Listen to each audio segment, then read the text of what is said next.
Bom dia, queridos alunos. Bom dia, boa noite, boa tarde, boa madrugada. Todos os momentos que você possa estar para assistir essa pequena videoaula, que hoje nós iremos falar sobre a eletrostática, os fenômenos elétricos, conteúdo do oitavo ano, de acordo com as novas diretrizes da BNCC. Vamos lá ver? Fenômenos elétricos são muito comuns no nosso dia a dia. Em alguns casos, podem até ser bem perigosos, mas há ocorrência que não cause danos. Por exemplo, você já ouviu pequenos estiados ao retirar uma blusa de lã do corpo? Já levou um leve choque ao tocar uma maçaneta ou a porta de um carro? Ou mesmo já se assustou ao encostar a mão em outra pessoa e ter a sensação de choque? Essas ocorrências estão relacionadas a fenômenos elétricos. A eletrostática. Vemos na fotografia ao lado a menina estão arrepiados os cabelos. Será que ela está levando um choque elétrico? Que tipo de fenômeno consegue deixar os cabelos dessa adolescente em pé? Esses mistérios e tantos outros fenômenos que envolvem os conceitos relacionados à eletricidade estática é o que nós iremos ver no decorrer dos próximos slides. A história da eletricidade. Os fenômenos elétricos sempre fizeram parte da natureza.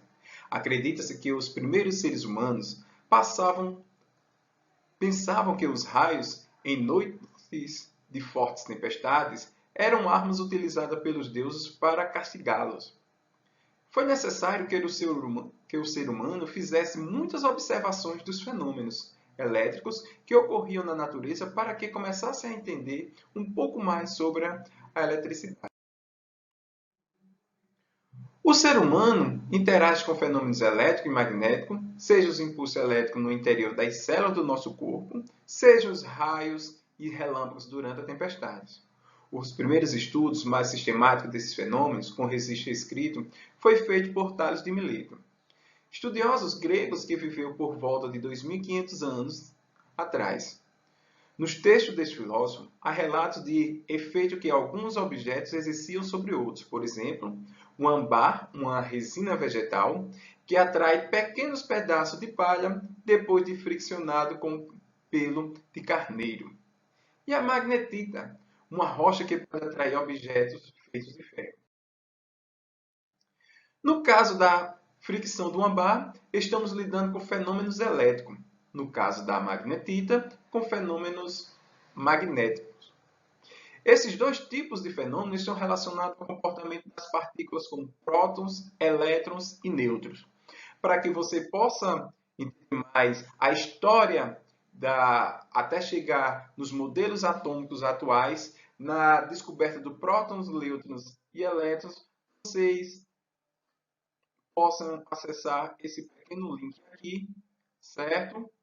Que lá vai estar uma história muito bonita, muito interessante sobre os filósofos até chegar na divisão dos prótons, nêutrons e elétrons. O átomo. Para que nós possamos entender o átomo, nós precisamos entender o que é matéria, né? Matéria é tudo que tem massa e ocupa lugar no espaço. Então, esse meu pequeno lápis aqui, ele é matéria. Tem massa e ocupa lugar no espaço, ou seja, tem volume. Então, é por isso que ele é o quê? Matéria, não é isso? Esse meu pendrivezinho também aqui é matéria, tem massa e ocupa lugar no espaço. Nosso corpo é matéria, tem massa e ocupa lugar no espaço. O ar que nos envolve é matéria porque tem massa e ocupa lugar no espaço. Mas de que é feita a matéria? A matéria é composta por átomos. E o que são átomos? A menor estrutura da matéria. O que é átomos? É a menor estrutura da matéria. Então, toda a matéria é composta por átomos. Então, e esses átomos, na época dos filósofos, né, de Tales de Mileto, depois veio os filósofos Aristóteles, depois veio os filósofos Demócrito e Leucipo, onde eles falavam que o átomo era indivisível. Mas ao longo do tempo, né, praticamente 1500 anos depois, descobriu que não, que o átomo poderia ser sim divisível. E o átomo é divisível em quem? Em um núcleo e uma eletrosfera. O átomo é dividido aqui, ó, núcleo e a sua eletrosfera. Certo? E a sua eletrosfera. Então, ó, aqui, ó, é o núcleo do átomo. E essas bolinhas verdinhas aqui, ó, é os elétrons, a eletrosfera onde estão presentes os elétrons, certo? Então, no núcleo, o átomo tem prótons e nêutrons. Na sua eletrosfera, ele tem os elétrons. Os prótons e os elétrons são carregados eletricamente. Por conversão, determinou-se que os prótons têm carga elétrica positiva, né? E os elétrons têm carga elétrica o quê? Negativa. Então, prótons, carga positivas, elétrons, carga negativa. Embora sejam constituídos de partículas eletricamente carregadas, o átomo é eletricamente neutro. Ou seja, a quantidade de cargas positivas é igual à de cargas negativas. Podemos ver aqui, ó. Se eu tenho o seguinte, vamos lá. E como é que a gente identifica aqui o átomo, né? Então, a quantidade de átomos e elétrons, como é que esse átomo vai ser neutro? Quando ele possui a quantidade de prótons e elétrons iguais.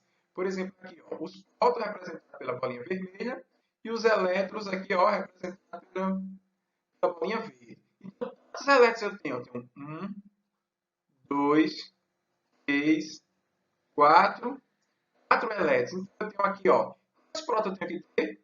1, 2, 3, 4. E veja aqui, eu tenho 4 prótons e 4 elétrons. Os prótons ficam no núcleo do átomo. As cargas positivas no núcleo do átomo. Os elétrons ficam na sua eletrosfera. Tranquilo? Aí você pode perguntar, professor, e esses nêutrons que estão aí? Esses nêutrons nós iremos estudar, que serão cenas dos próximos capítulos da novela.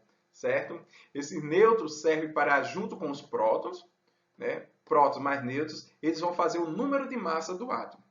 O número de massa é bem semelhante com a massa atômica do átomo, que a massa atômica é a relação da quantidade de isótopos que possui na natureza. É a relação, né, dos isótopos que existem na natureza. Então, ó, temos aqui, ó, identificando um átomo é conhecido pela quantidade de prótons que tem no seu núcleo. Por exemplo, na tabela periódica, algum de vocês já compraram um caderno e tem lá uma tabelinha periódica, né? Como vocês são alunos do 8º ano, talvez não tenham compreensão muito sobre aquilo. Mas lá na tabelinha periódica, você vai ver número atômico, o número de prótons. A gente vai ver que o número atômico e o número de prótons ela quer dar a mesma informação. É a quantidade de carga positiva que existe no núcleo do átomo. Vejamos aqui, ó. Esse átomo tem aqui, ó, quantas bolinhas vermelhas? 1, 2, 3, 4, 5 bolinhas vermelhas. Então, se ele tem 5 bolinhas vermelhas, quer dizer que ele tem 5 prótons. Essa quantidade de prótons, você vai lá na tabela periódica e vê o número dele. Número 5 atômico. Porque o número de prótons corresponde a um número atômico que está lá na tabela periódica. Você vai ver, procurar onde tem número 5 e vai ver que o nome dele vai ser o bóron. Certo? Então, só o bóron possui 5 prótons. E como ele é um átomo neutro, se ele tem 5 prótons, ele vai possuir também 5 elétrons. Outro exemplozinho aqui, ó. Vamos ver isso aqui. Isso aqui, ó, eu tenho 1, 2, 3, 4 prótons. Então, quer dizer que eu tenho quantos elétrons?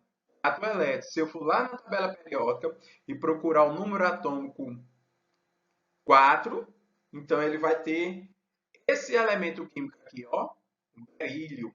Não é isso? Então, cada número atômico, cada número de prótons corresponde a um número atômico. Esse número de prótons vai de 1 até 118, que é a quantidade de elementos químicos que nós conhecemos em nossa natureza. Outro exemplozinho aqui, ó. Só tem dois prótons. Só tem dois prótons. Se tem dois prótons, né? Então, o número atômico lá na tabela periódica é 2. Eu procuro, ó, o elemento químico, qual é o nome dele? O hélio. Certo? Então, se ele é um átomo neutro, ele tem dois prótons e também vai ter dois o quê? Elétrons. Bacana, meu querido. Vamos lá, ó. Os diferentes tipos de átomos e elementos químicos são identificados pela quantidade de prótons, né? Essa quantidade de prótons recebe o nome de número atômico e é representado por Z. Z é igual a P, ou seja, a quantidade de prótons é igual à quantidade de número atômico. Só para nós nos situarmos. Vamos lá. Observe os átomos abaixo e compare o total de prótons e elétrons de cada. Veja bem, ó. Vamos olhar, ó. Quantos elétrons tem? 1, 2, 3, 4, 5. Então, ele tem 5 elétrons. Se ele é um átomo neutro, ele tem que ter quantos prótons? Responda aí, galera. 5 prótons. Bacana, você está certíssimo. Aqui também, ó. Quantos elétrons eles têm? Mas a melhor forma de a gente identificar o átomo é olhando principalmente a quantidade de prótons. Mas por quê, professor? Porque um átomo ele tem uma tendência de perder e de ganhar elétrons. Então pode ser que num desenho desse, a quantidade de elétrons, se na questão não informar se ele é neutro ou se ele é um íon, então nós podemos errar. Mas para identificar um átomo, eu preciso do número de prótons que esse meu átomo tem. Então ele vai ter aqui, ó, na minha imagem, vai ter, ó, 4 prótons, né? A bolinha vermelha aí.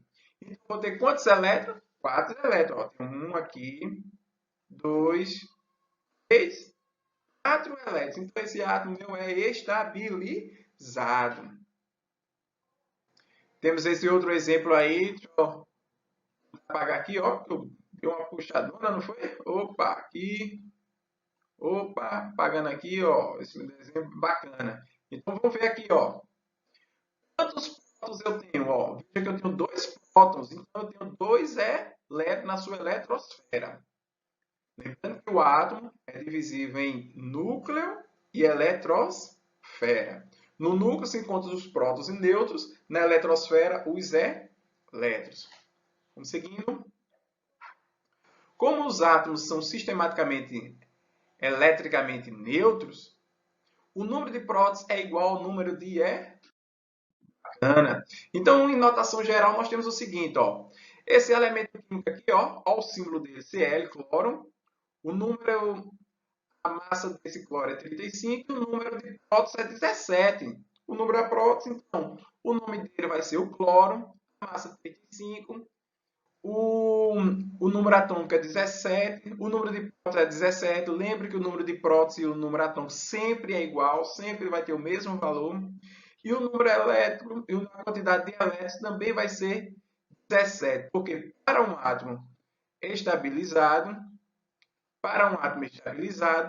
o número de prótons e elétrons tem que ser sempre igual. E temos a quantidade de nêutrons aí, que é 18, que nós iremos estudar mais adiante.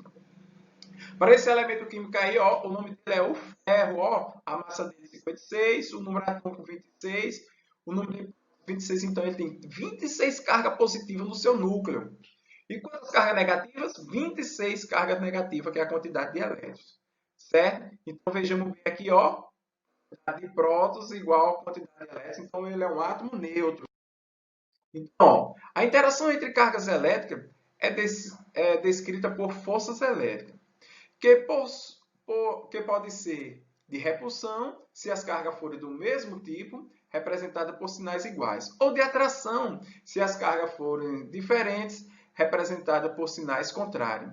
Então, nós temos aí, ó, os fenômenos elétricos que envolvem alterações na quantidade de elétrons presentes na eletrosfera dos átomos. Eles podem provocar alteração no núcleo. Veja bem aí, ó, repulsão. Se as cargas forem iguais, ocorre a repulsão. Né? Quando as cargas forem diferentes, ocorre a atração. Certo? Então, aqui, ó, positivo com positivo, as cargas se repelem, né? Se afastam, ocorre a repulsão. Negativo com negativo aqui, ó, também ocorre a a repulsão. Já a carga diferente, negativa e positiva, ocorre a